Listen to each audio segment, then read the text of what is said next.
Ah ben c'est mieux quand ça commence enfin à suivre une vraie intrigue. C'est pas pour ça que ça devient génial non plus, hein. Donc l'histoire commence avec Caleb dans une scène inutile, totalement, qui fuit une horde de monstres, dont une espèce de ver géant, qui sera le gros monstre de fin de l'épisode. Et alors qu'il se retrouve sur un pont suspendu, il y a comme par hasard un portail qui se forme à proximité, et ça lui permet de se barrer. C'est pratique. Alors, c'était un moment d'action pas trop mal, même si je reconnais que c'était du gros comme par hasard et que c'était totalement superflu à l'intrigue, hein. Mais alors, totalement. Enfin bon, après ça, on montre Phobos et Cédric qui jubilent d'avoir enfin trouvé la sœur de ce premier. Phobos qui au passage n'hésite pas à faire son beau gros rire sardonique de gros méchant à chaque épisode où il apparaît presque maintenant. Voilà, j'avais remarqué ça depuis quelques épisodes, mais maintenant à chaque moment dans un épisode où il y a un truc bien qui se passe pour lui, il fait ouais. Ça devient un petit peu redondant, hein, calmez-vous là-dessus s'il vous plaît. Et ouais, il y a Varek qui est dans le coin, à nouveau l'espion de la rébellion, qui comprend ce qui se passe, il sait que la princesse a été retrouvée, il a appris son identité, donc il va essayer de faire quelque chose. Pendant ce temps-là, dans notre monde, il y a Caleb qui raconte ses exploits aux filles, et je trouve sincèrement que sa relation avec Cornelia est tellement amenée vulgairement, je trouve. Genre, on doit en faire un couple, on faire sentir aucune véritable alchimie, on montre juste qu'il doit y en avoir une. Donc voilà, ils ont une conversation tout à fait naturelle, qui présage rien de particulier, hein. Ça peut être tout à fait une conversation amicale, même pas forcément, une conversation normale, et tout d'un coup, ils se jettent des regards comme ça, un petit peu gênés, et puis il y a une espèce d'halo blanc autour d'eux pour bien dire « Oh, il y a un petit truc entre eux !» par deux fois. Waouh! Tellement naturel, j'y crois tellement. C'est un couple tellement bien foutu. Ouh. Bref, en plus de ça, il y a Eileen qui rapporte qu'elle a appris que Elion sortait avec un mec. Voilà, donc ça attire un petit peu l'attention des filles parce que Arago, elle sort avec un mec, c'est tellement important. Et donc ouais, il y a Cornelia qui est un peu déçue de pas être au courant parce que c'est sa meilleure amie à nouveau, elle le rappelle. C'est bien de repartir, de jouer un petit peu là-dessus, même si vous l'avez pas bien montré dans les épisodes précédents. Et donc elle discute un petit peu avec Elion au restaurant où Caleb les sert. Il raconte qu'il fait ce boulot parce qu'il a besoin d'argent pour soutenir la rébellion. Bon, il est coupé en pleine réplique pour pas qu'il aille jusqu'au bout de cette phrase, mais c'est ce qu'il dit et... ouais, attendez une seconde, la monnaie de notre terre est la même que la monnaie de Méridiane. Vraiment? Ou alors la grand-mère de Eileen a de la monnaie pour Méridiane, de Méridiane pour l'été, et sachant que la grand-mère est un peu une garce de faire ça, si c'est le cas, parce que bah ouais, quoi, et Méridiane est à un stade de tyrannie où ils ont besoin d'aide. Ce serait sympa de sa part de donner cet argent sans faire travailler Caleb. Je veux dire, merde, c'est complètement con en fait. Non mais sérieusement, ce besoin de faire de Caleb un serveur dans le restaurant, c'était stupide pour moi. Je vois pas du tout l'intérêt de la chose. Et même si on me l'avait pas dit en commentaire, j'aurais tout de suite vu que ça devait pas être dans la BD de départ. Hein. Ça se sentait bien. Enfin bon. Il y a donc cette conversation entre Elion et Cornelia, et je reviendrai un petit peu sur les résultats de cette conversation un peu plus tard, puisque maintenant on va se recentrer sur Vatek, qui s'est barré du château en laissant ses armes, et donc ça confirme à Cédric et à Phobos que c'est bel et bien lui le traître. Alors, juste une question, pourquoi tu ferais ça, Vatek? Pourquoi tu partirais en laissant tes armes pour bien faire comprendre que tu n'étais pas sorti faire une ronde ou un truc comme ça au service de ton prince, et t'avais qu'à prendre tes armes et ils auraient peut-être cru à ça? Je sais pas, c'était quoi ce délire en fait? C'est une façon un petit peu forcée de montrer que oui, maintenant Vatek est complètement déjoué, on sait qui il est, mais vous y avez pas réfléchi en détail. Hein. Je sais pas si c'est comme ça que ça se passe dans la BD, s'il y a un truc comme ça dans la BD ou pas d'ailleurs, mais punaise, c'est complètement forcé ça. Vous aviez absolument aucune idée d'amener cette espèce de révélation auprès des méchants de façon réfléchie, et donc vous avez mis en place cette espèce de petite scénette de merde. Ah, il est parti en prenant sa ration et pas ses armes, ah, ça veut dire que c'est lui le traître. Parce qu'il n'y a pas d'autre explication à ça. Ok, voilà, Vatek c'est le traître, il n'y a pas de souci, c'est terminé cette partie-là. Voilà, et tout ça pour pas grand-chose en fin de compte, j'ai envie de dire, parce que ça n'apportera rien. Enfin, je veux dire, ça va apporter une scène d'action, mais au sein même de l'intrigue de l'épisode, ça n'apportera que dalle, comme on va le voir dans pas longtemps. Puisque bon, Vatek est donc parti du château, il essaye de trouver quelqu'un pour l'amener dans le monde des humains, donc c'est-à-dire Blunk. Il a de la chance de tomber sur Blunk par hasard, parce que oui, il n'a pas de quoi le repérer comme ça, mais donc c'est une grosse chance. Donc Blunk était là pour promouvoir un nouvel objet de la Terre à vendre. C'est son truc. Et donc, au moment où ils le retrouvent, ils se font retrouver par Cédric et le ver géant de cet épisode. Et donc, s'ensuit une grosse scène de course-poursuite de plus de 2 minutes, je crois, pour bien remplir l'épisode, parce qu'on sent qu'il y avait du temps à faire, fallait que ça tienne les 20 minutes. Et c'était pas trop mal, même si la partie autour de Blunk était gaguesque et chiante comme d'habitude, mais ouais, le segment, les petits moments autour de Vatek et Cédric, ça allait. Et au bout d'un moment, Vatek et Blunk prennent un portail pour venir chez nous, donc dans l'autre monde, et Blunk vient présenter Vatek aux filles, qui réagissent direct. Oh les filles, à l'assaut. Ok, vous connaissez ce type, vous l'avez sauvé dans l'épisode 3, vous devriez savoir qui c'est. Enfin bon, elles s'en rendent compte 20 secondes plus tard, elles n'ont pas la mémoire très vive, c'est là, et ouais, il y a un truc que je trouve un petit peu bizarre dans la mise en scène. C'est-à-dire que oui, il a des informations pour Caleb, Caleb apparaît, et Caleb dit « Attendez-nous, laissez-nous seuls ». Je veux dire, pourquoi tu dirais pas la nouvelle à tout le monde en même temps? C'est quoi le délire? Ça sert à quoi? Absolument que dalle, hein. Vraiment absolument que dalle. Parce que bon, de toute façon, Caleb est au courant, il apprend la nouvelle aux filles qui sont estomaquées de savoir que la vraie héritière du trône, eh ben, c'est leur amie Elion. Ouah, le seul personnage féminin de notre âge qu'on connaissait dans cette série, c'est elle, le personnage mystère. Ouah, quelle surprise. À nous, hein, dès lors qu'on connaît un petit peu ce genre de ficelle, ça se voit venir, ça. Mais bon. Ouais, elles sont étonnées par rapport à ça, et très vite elles se disent que forcément son nouveau petit copain est un agent de Phobos, parce que oui, leur grand-mère a expliqué qu'il va très certainement essayer de l'aborder en faisant transformer un de ses sbires en être humain, voilà, et que ce sbire émettra une attirance un peu particulière chez elle, inexpliquée, je sais pas, logique, hein, apparemment il a le pouvoir de faire ça. Hein. Donc c'était le cas avec Cédric apparemment, c'est pour ça qu'il l'a convaincu assez facilement de l'aider à la librairie et de se confier à lui. Mais bref, ouais, elle part direct du principe que ce nouveau petit copain est forcément un sbire de Phobos, pour une raison, mais alors qui leur correspond très bien, c'est-à-dire que ça a ça été trop son genre, le type dont elle a parlé, c'est un petit roux aux yeux verts, alors qu'elle aime les grands blonds aux yeux bleus. Ça lui correspond pas, ça veut forcément dire que c'est un agent du mal. Ah, spoiler, c'en est pas un. D'ailleurs, oui, je vais en reparler de ça tout de suite. On découvre un peu plus tard que Cédric essaye de la voir, Elion, parce qu'elle vient moins souvent qu'avant dans sa librairie. Je signale quand même que leur rencontre s'est faite l'épisode précédent. Alors, je me doute qu'il y a une ellipse et un certain temps s'est passé, mais quand même, merde. Sérieusement, vous auriez pas pu développer un petit peu cette relation avant de dire « Ah, c'est dommage, tu viens plus trop souvent à la librairie. » T'as commencé à promettre ça l'épisode précédent, merde.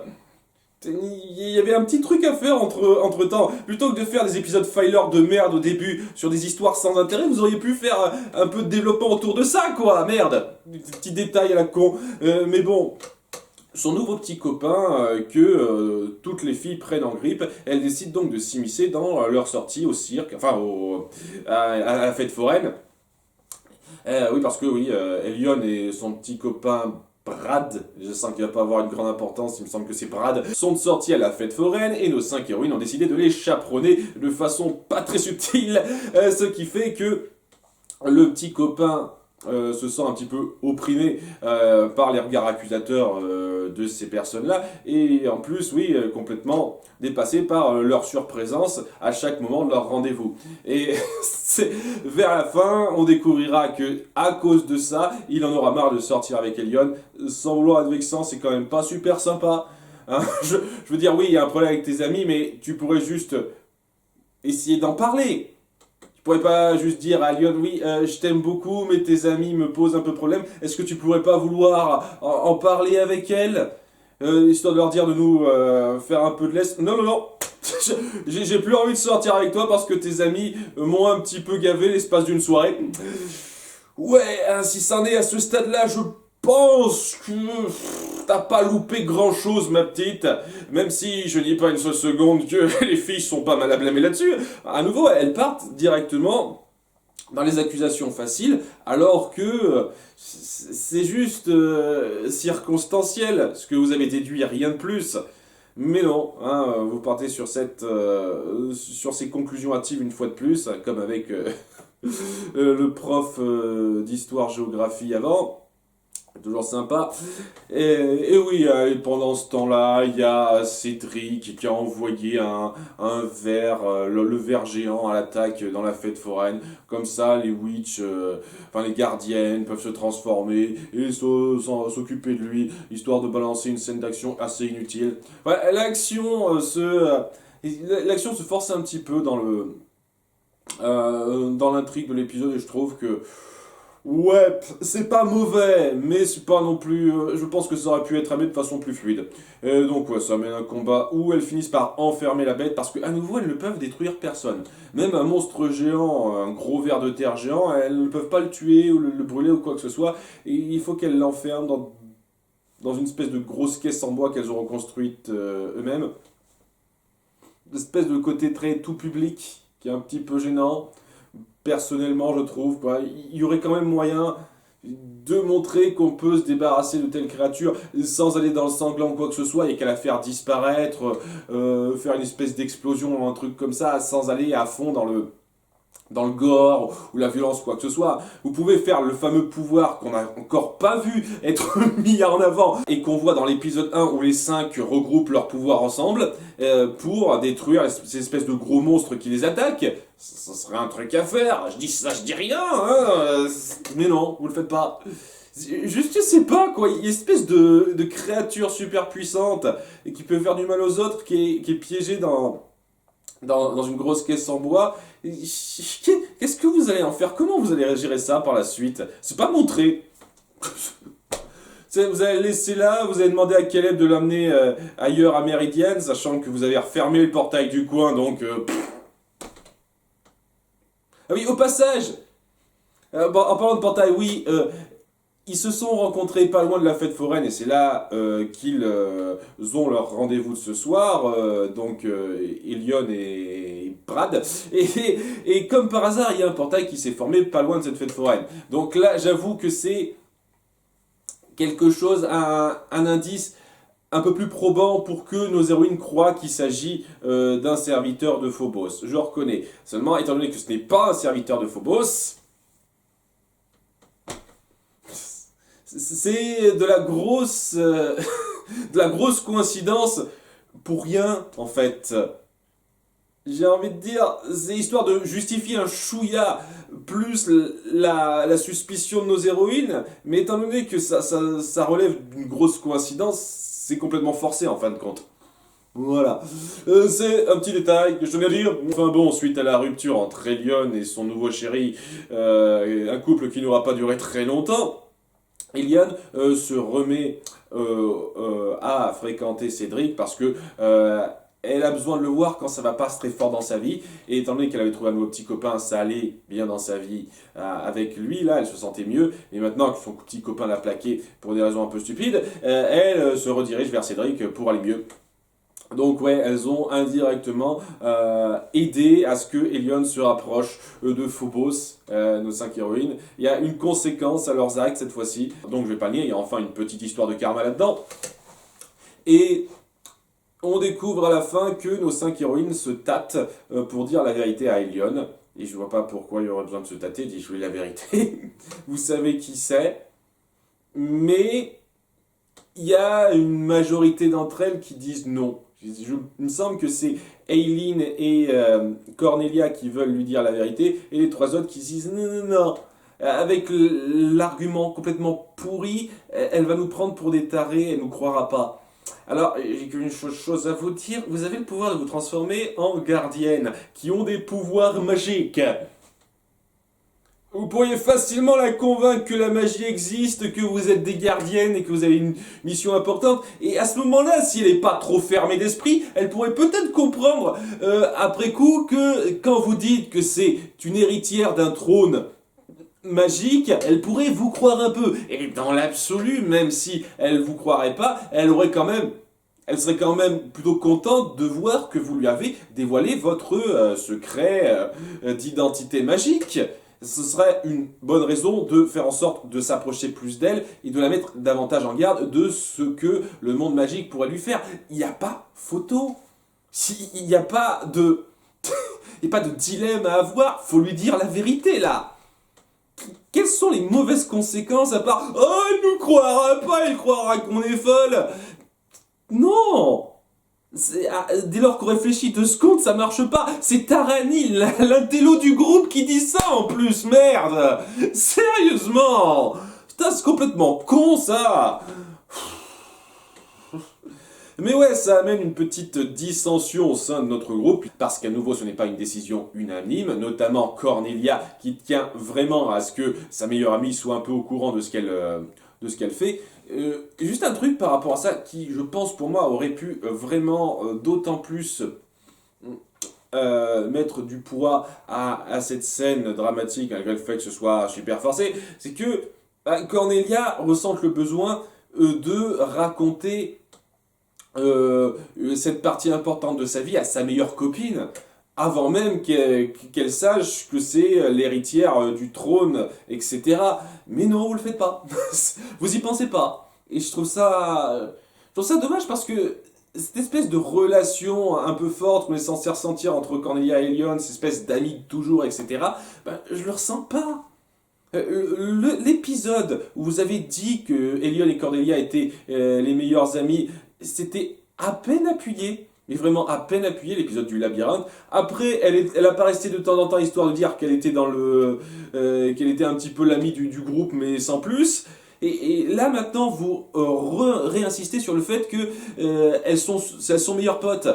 Donc, j'ai pas du tout ressenti une seule seconde cette relation entre elles deux jusqu'à présent, réellement. Et donc, il y a que maintenant que je la ressens. Parce que vous mettez enfin l'accent dessus. Donc, ça n'a pas du tout le poids que ça devrait avoir. Ça reste une décision complètement stupide, mais ça aurait pu amener, je pense, à un moment assez fort par rapport à la frustration de Cornelia de ne pas pouvoir dire ce qu'elle est à sa meilleure amie et le fait qu'elle en veuille un petit peu à Will et compagnie de lui imposer de ne pas lui en parler. Ça aurait été fort à ce niveau-là, mais étant donné que ça vient que maintenant que dans cet épisode, ça a à peine une importance.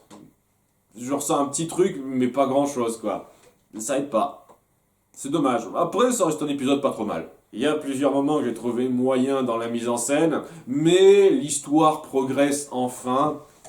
On prend ce coup-ci vraiment la peine de souligner les relations entre les personnages, les enjeux, et c'est quelque chose qui me fait plaisir. Enfin, si vous partez là-dessus, je prendrai un léger plaisir à suivre cette série.